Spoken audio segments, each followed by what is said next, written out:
हो राम।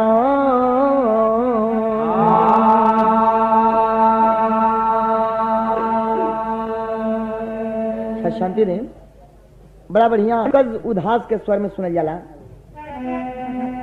कि न समझो कि हम पी गए पीते पीते, न समझो कि हम पी गए पीते पीते, न समझो कि हम पी गए पीते पीते, कि थोड़ा सा हम जी गए जीते जीते, न समझो कि हम पी गए पीते पीते,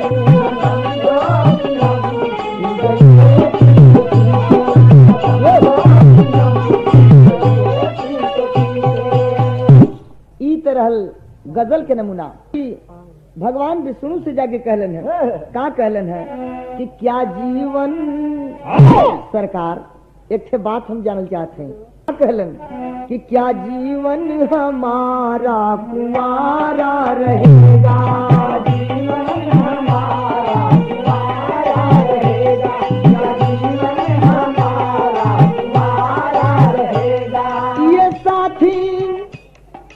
साथी हमारा सितारा रहेगा, क्या जीवन हमारा कुंवारा रहेगा, जीवन हमारा रहेगा। ई बतावल जाए ई बीड़ा जौन बा हमार सिर्फ ये हमार जिंदगी में साथी रही कि हमरो शादी उदी हुई। भगवान विष्णु कहलन तू कहल का चाहत हुआ, तो नारद जी कहलन लार लर लार ललर लार ललर लारे ला, बहार आती तो गुलशन में फूल खिलते हैं, बहार आती तो गुलशन में फूल खिलते हैं, पराग पीते अली कली को मचलते हैं, सभी देव देवियों के साथ शयन करते हैं, और हम प्यार की चाहत में आह भरते हैं, हमारी जिंदगी की हो रही है बर्बादी, हमारी जिंदगी की हो रही है बर्बादी, शीघ्र ही नारायण जी मेरी करावे शादी,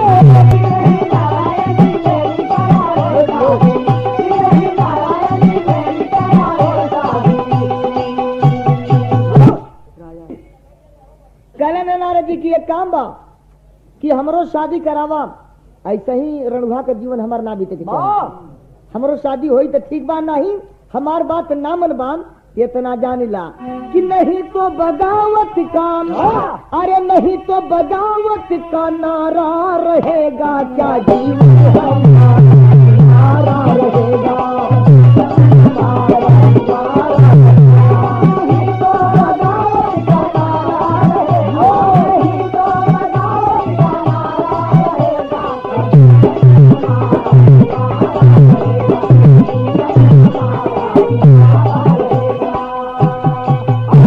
शादी कराएगा आ नहीं तो समझला हमार तो लकड़ी जाने ला ना, एक के बार लकड़ी लगाई कि पूरा देवलोक जो एकदम परेशान हो जाई, सबके हम एक दूसरे में भिड़ा के छोड़ दे, आ नहीं तो हमार शादी कराएगा।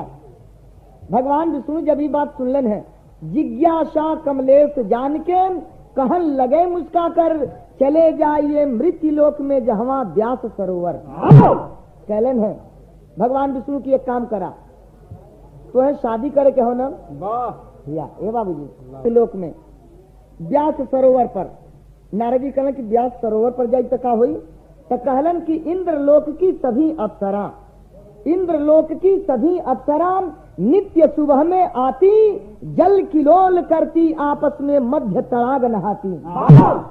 सुना जब व्यास सरोवर पर जीवा तो वहां इंद्रलोक के जितनी अप्सरा हैं एकदम सवेरे सवेरे व्यास सरोवर में नहाए आवेलिन, आ वही अप्सरन में जितनी अप्सरा आई हैं ओमे से तू केहू के पसंद कैले, आज जे के पसंद कैले हम ओके सच में लिए चलिए हमारी लगे हम ब्याह करा दे। नारद जी बड़ा खुश भेलन कि अब हमारा ऐसे जिंदगी ना बीती, हम मौज पानी लेब, हमरो गोटी बैठा थे तब चल देलन है। यहाँ एक लाइन गीत बाय झूमर वाली गीत पहले हमने के बिरादरी में गीत गावल जाए, जब पैदल लोग बारात करे जाए तब तो जब उतना ना चले, साधन का कमी रहा, लोग पैदल चल दे। ये बहुत खुश होते एक से दफला दूसरे सिंगा कह दे, अपनी मन का रास्ता में झूमर लाचारी गावत चल जाए। तो का लोग गावे कि मुड़वा मिसाना गईली बाबा के सगरवा,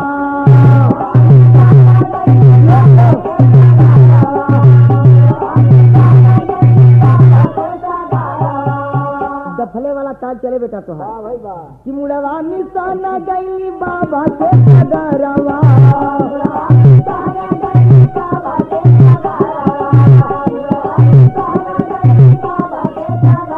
अरे मोर माथवा न हो, अरे मोर माथवा गईल बालतिया हो, महिनवा दिनवा कावन के, अरे मोर माथवा गईल बालतिया हो, महिनवा दिनवा कावन के, अरे मोर माथवा हो,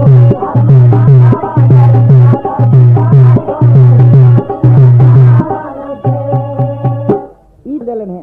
आज जब चल देलन है वो समय के भाव बा काम कि चले बीड़ा धारी करे मन में गुला नवा,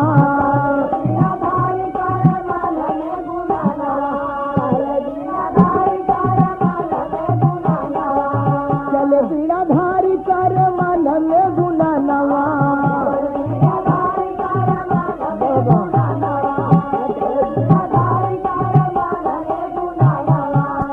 मोर सपनवा न हो, मोर सपनवा त होई है सकार हो, भवनवा दुलजार होई है हो।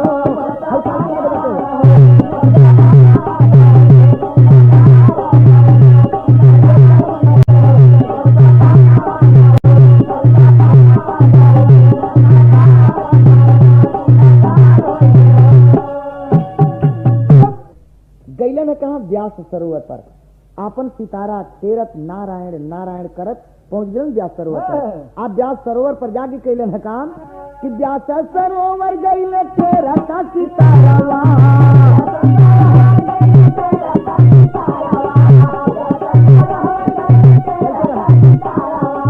घूमी घूमी नीरा खेल सब करके हरवा,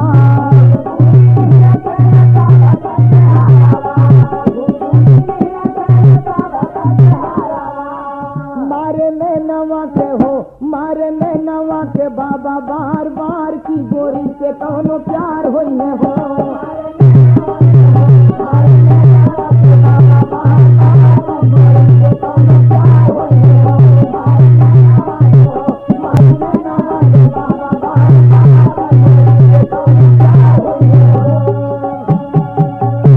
वही व्यास सरोवर के चारों ओर जाके चक्कर लगाओ तुम, बड़ा गौर से टुकुर टुकुर नैन गड़ा के ताकत हुआ, कौन सबसे सुघर मेहरारू बाय, जौन सबसे सुंदर हुई वही के लिया के चलब भगवान विष्णु के पास आऊ तक कहल हुन के हम बियाह करा दे। अंत में एक से अप्सरा पसंद आयल उनके, जौने का नाम रहल कुंदन। आ कुंदन अप्सरा जब पसंद आई तो भयल का भाव बई हथेरी में किसान क्यों चातक स्वाति के लिए, गरल बन गया सुधाम, गरल बन गया सुधाम, घन घोर झूम के बरसा तरसा क्यों चातक स्वाति के लिए।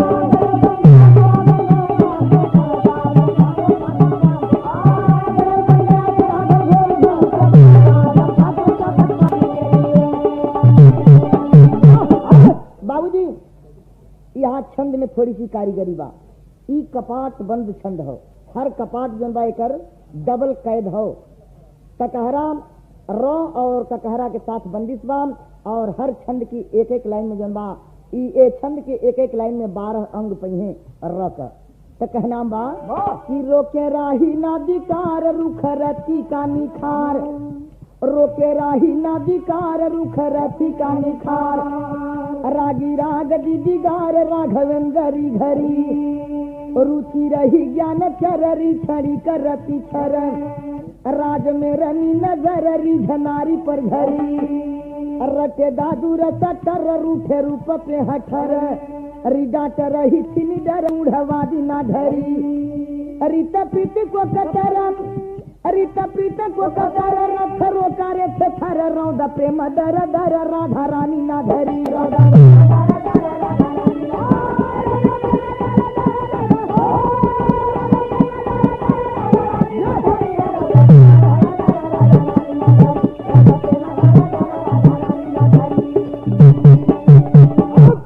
रुपए का। नारद जी अकलाई पकड़ कर लेहलन है कुंदन अप्सरा के, अकलाई पकड़ के कहलन है कुंदन से कि सुनाम वाह एक बात हमार सुनला, वाह कलाई पकड़ लेलन है, अकलाई पकड़ के कुंदन अप्सरा से कहलन है काम कहीं बढ़ता लाइन गीत बाय रतिया हो ले गरमिया हो, रतिया हो ले गरमिया ना डोले पवाना वाना, रतिया हो ले गरमिया ना डोले पवाना वाना, रतिया हो ले गरमिया ना डोले पवाना वाना। परदेसी रहलन आयल रहलन घरे, परदेश में बिजली के पंखा का हवा खेले रहलन, घरे अलन तो बिजली के पंखा का हवा तो मिलल नहीं, रात में गर्मी जब लगे लगल तो घर से बहरी आ गई, तो वह दुल्हनिया कहे कि रतिया होले गर्मिया ना डोले, लेकिन आ जाए गाना के भाव असल पर। नारद जी कुंदन अप्सरा के कलाई पकड़ के कहलन है कहा कि नारद कहे मचल के हो, नारद कहे मचल के कुंदन से बचा,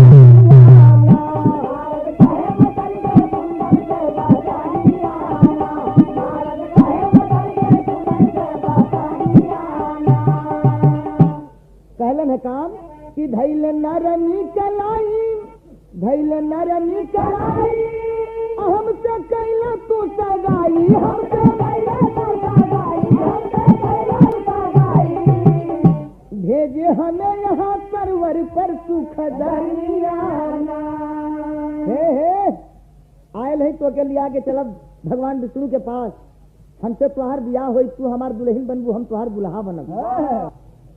कुंदन कलश किला हाई देखा बुढ़वा का बहुराई, कोनो बात न चीत न चर्चा कुछ नहीं, आगे कलाई पकड़ ले सब जबरी कहते कि बियाह होइबे करे, तो कैला सो काम कि लखी के नारद की भिखारी, लखी के नारद की भिखारी अंगुरिया मन में गोर जमाई, गोरिया मन में गोर जमाई, गोरिया मन में गोर जमाई, गोरिया मन में गोर जमाई, तुम्हारी प्रेम के थप्पड़ हो, मारी प्रेम के थप्पड़ गाल पे दिलवर जाना,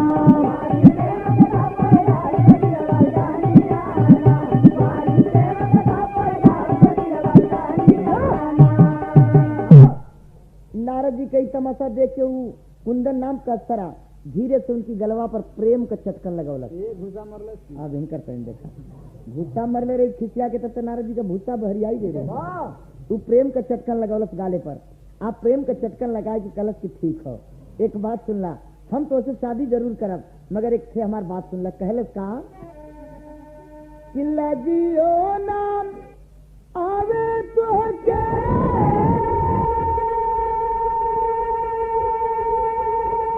अपनी उमरिया पे तोह के सतवला बुढ़ाई में मादना के साथे हम के लिया के चाला और कूद गईलन नारद बाबा करने नहला,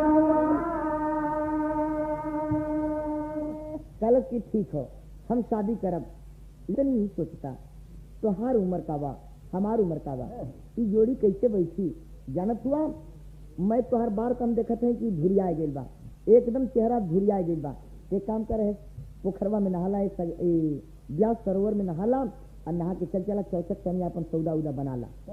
नारद जी कहलन कि धुरिया गई बा तो का करी, चला पहले वहाँ जब वहाँ काम ठीक हुई तो हम नहाए धोले, कोनो बात नहीं। कहल सुंदर की जानत ना हुआ ये व्यास सरोवर का रहस्य, कहलन कि हम का जानी, हम जौने रहस्य के जाने बदे आयल है तौने रहस्य जानत है। कुंदन कहलत की देखला हमने जितनी अप्सरा नहात हुई है व्यास सरोवर में, सब का सब उम्र से हमने बुद्धि अप्सरा है, इंद्र जी का आदेश हो प्रतिदिन हमने उनके आदेशानुसार आईला यहाँ ये व्यास सरोवर में नहाइला, और जब व्यास सरोवर में हमने स्नान कर जाला तो हमने जौन बा जवानी की उम्र में हो जाइला, हमने कब बूढ़ उम्र से जौन बा जवानी की उम्र हो जाला, तो तोहरे तो बूढ़ होती है ना बा, जोड़ी कब बैठी जब तू जवान हो जी बा, एक काम करे पोखरवा में तू नहाला, और जब हमने के जोड़ी बैठी तो चौचक रही मामला, शादी में देखे वाला शादी विवाह देखे वाला भी लोग कहें कि नहीं जोड़ी बड़ी कायदे का। हालांकि जब ऐसा बात बा बूढ़ से जवान होके के बाद तो चला हम डबल गोटी अब बैठा नहीं का करे के हो। नारद जी कूद गेलन वही व्यास सरोवर में गोता लगाए बदे, मगर जब गोता लगाए बदे कूदलन है उस समय के भाव बा कि अब मारत गोता, हाँ मारत गोता हो गए गड़बड़ गीला गीला खारिज बा। गड़बड़ा गेल काम ऊ का कि अब मारत गोता हो गए गड़बड़ गीला गीला खारिज बा। आ धोती हो गई चूनर खुलल पोतीला गीला खारिज बा। हो गई चूनर खुलल पोतीला गीला खारिज बा। धोती हो गई चूनर खुलल पोतीला गीला खारिज बा। धोती हो गई चूनर खुलल पोतीला गीला खारिज बा। धोती हो गई चूनर खुलल पोतीला गीला खारिज बा।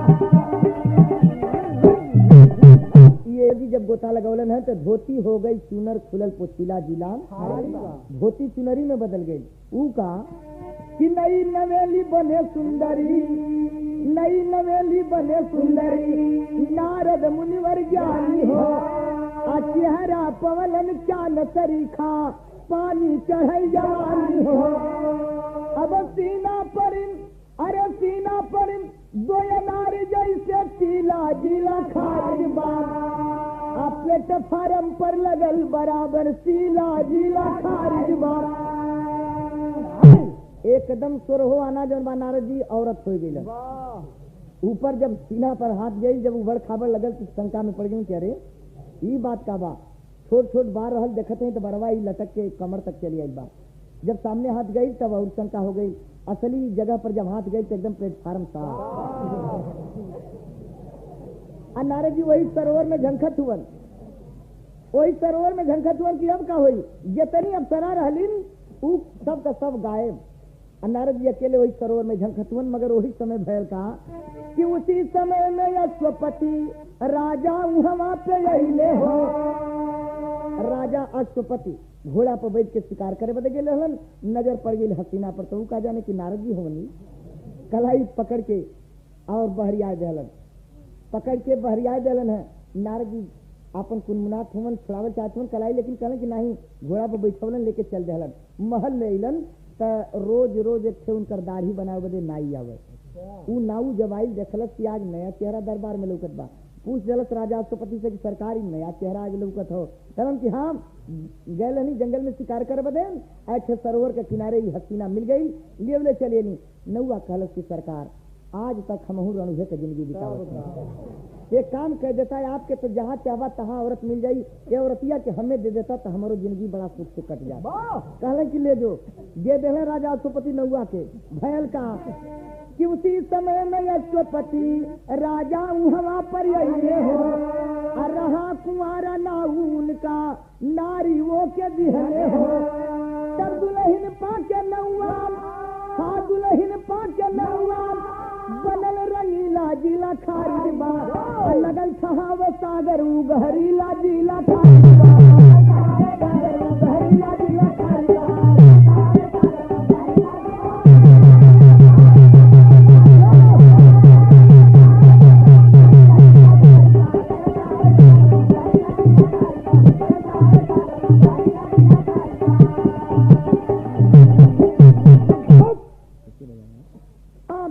दुल्हन बना के रख ले घरे।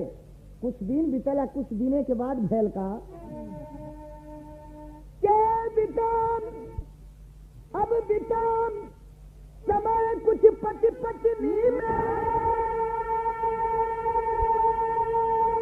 हो गई ले तकरार।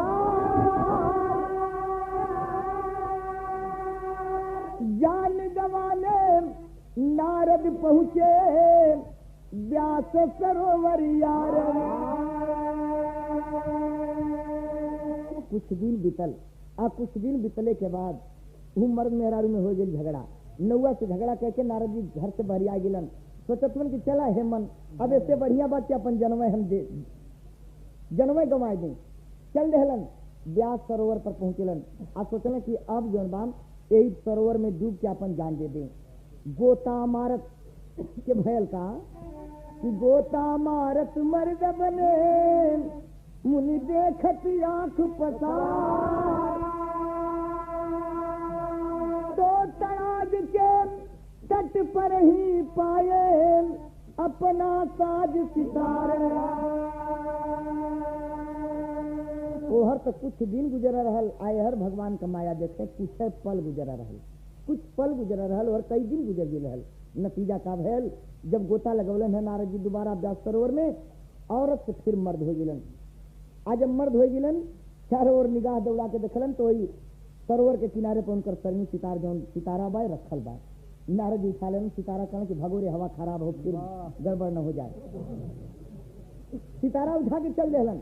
आज जब चल देहलन तो भयल हो का उस समय के भाव बा। यहाँ एक लाइन गीत बा, वह गीत बा जो इस समय गली दर गली में तहलका मचौले हो, झरेलिया वाली गीत।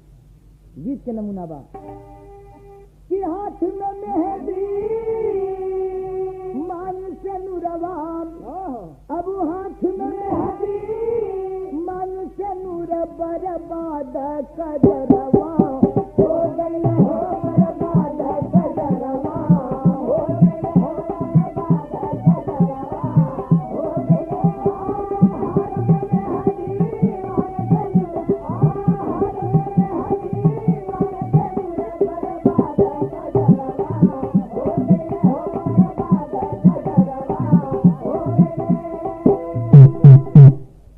हाथ में मेहंदी मान से नुरवा,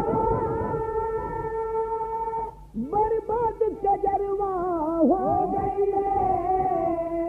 तो बारे बल मदीना निबनया वे, बारे बल मदीना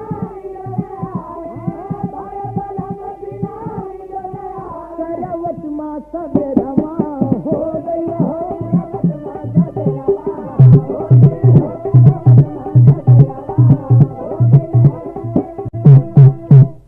नारद जी चल दिलन हम। वो समय के भाव बा कि भाग्य वहां से, अरे भाग्य वहां से नारद मुनि बर्बाद सपनवा हो गई हो, बर्बाद सपनवा हो गई हो।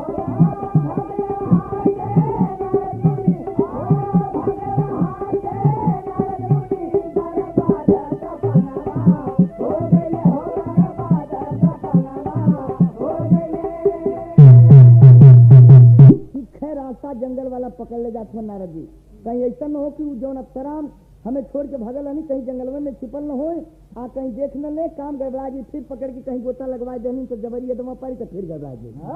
जंगल का रास्ता से छिपत छिपावत भागल जाते हैं। मगर जब बीच जंगल में नारद जी पहुंचे तो भयल हो का कि कानन मध्य में आय देवर जी, वासना में जप तपू डूब गई,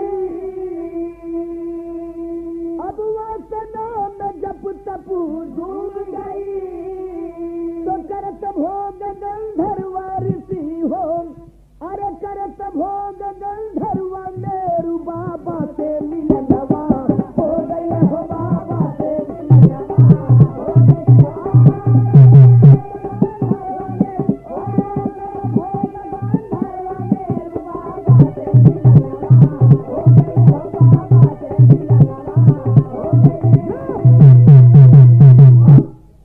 जंगल में जब पहुंचे रहे नारद जी तो वो समय जनबाम मेरु नाम का गंधर्व अपनी पत्नी के साथ जिनवे में जनबाब संभोग क्रिया में लीन रहलन। और संभोग क्रिया में लीन मस्त देख के नारद जी बिगड़ गेलन। अब बिगड़ गेलन तो भैल होका के अरे करता या नंद जब जोर कनवा में, हाँ सदर अल्लाह के करता या नंद जब जोर कनवा में, अरे अंधा हो तमनई न कुछ दिखाया, बदल के अरे अंधा हो तमनई न कुछ दिखाया। भैल होका कि क्रोध हवा में जरी गई बाबा के शरीरिया, अरे कहे गंधर्व तब मेरू से सुनाया, कहे नारद बाबा तब मेरू से सुनाया, फिर बनल संभोग के समैया और दिन ही के मदन में तू गैला पगलाए। अरे नीच, रात्रि बनाई गई है संभोग क्रिया के लिए। पति पत्नी जो आलिंगन चुंबन करते हैं, जो संभोग क्रिया करते हैं, इसके लिए रात बनाई गई है जिनको संभोग क्रिया नहीं की जाती है। और तुम लोग ऐसे काम के वशीभूत हो गए हो कि दिन को ही ये आलिंगन चुंबन करना शुरू कर दिए, संभोग क्रिया करना शुरू कर दिए। तो जाओ, ये मेरा श्राप है। क्या? अरे दिन ही के मदन में तू गैला पगलाए, रतिया के होई नहीं कबहू मिलनवा। अरे रतिया के होई नहीं कबहू मिलनवा। तो जिसको को दिया श्राप क्रोध में रिश्ता हो,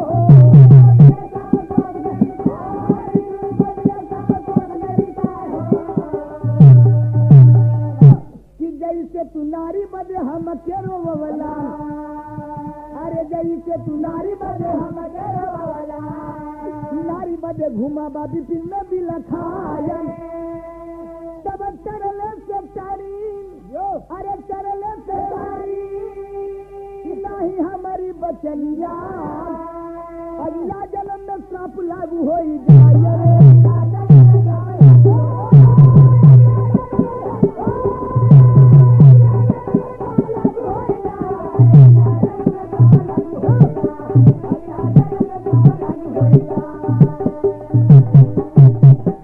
भगवान विष्णु को श्राप दे दिए।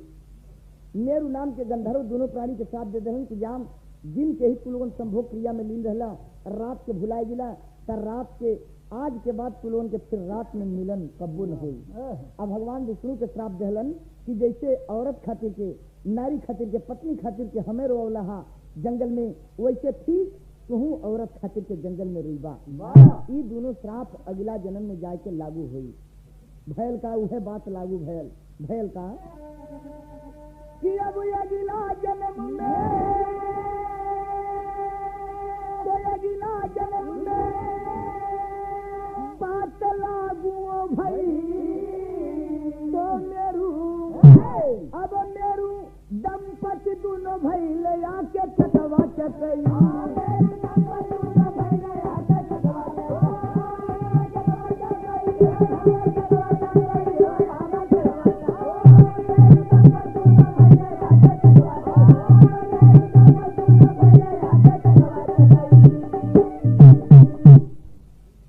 चकवा चकई दोनों प्राणी भैलन है।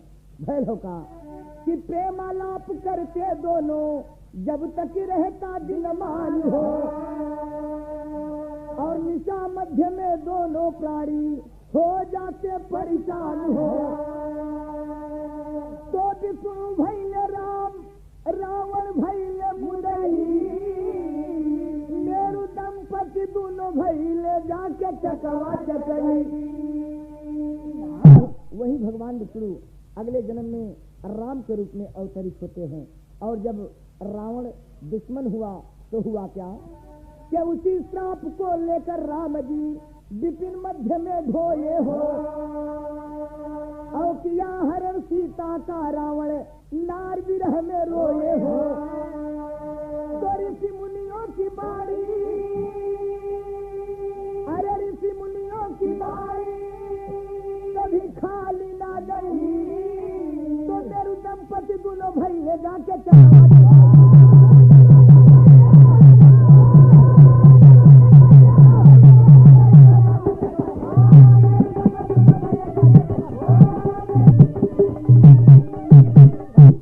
तो जय दखाड़ गुरजद्दू लोचन लाल तव राधे श्याम, रघुनाथ जी स्वर्ग गए श्रीनाथ के पैराम हो।